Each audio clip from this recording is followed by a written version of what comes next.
صفحة رقم 12 في عداد الكارت. صفحة مهمة جدا. السلام عليكم ورحمة الله وبركاته.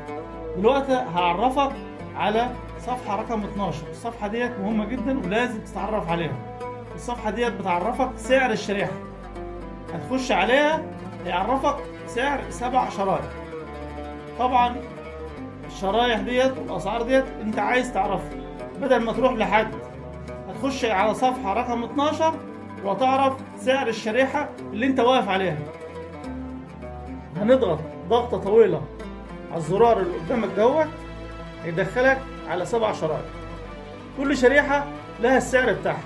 يعني مثلا انت هتخش على الشريحة الأولى هتعرف سعرها، الشريحة الثانية هتعرف سعرها لحد لما توصل للشريحة السابعة. تعال معايا. صفحة رقم 12 في عداد الكارت. الصفحة ديت بتعرفك سعر الشريحة. هما 7 شرايح. هنخش على الايه؟ نتك على الزرار دوت، نتك 12 ضغط.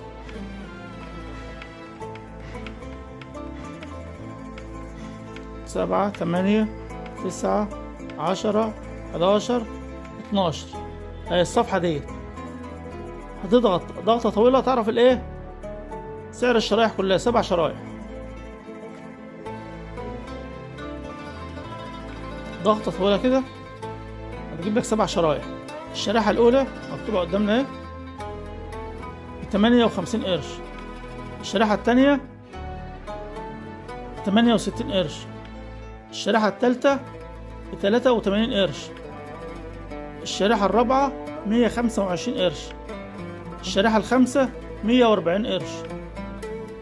الشريحة السادسة 150 قرش. الشريحة السابعة ودي آخر شريحة 165 قرش.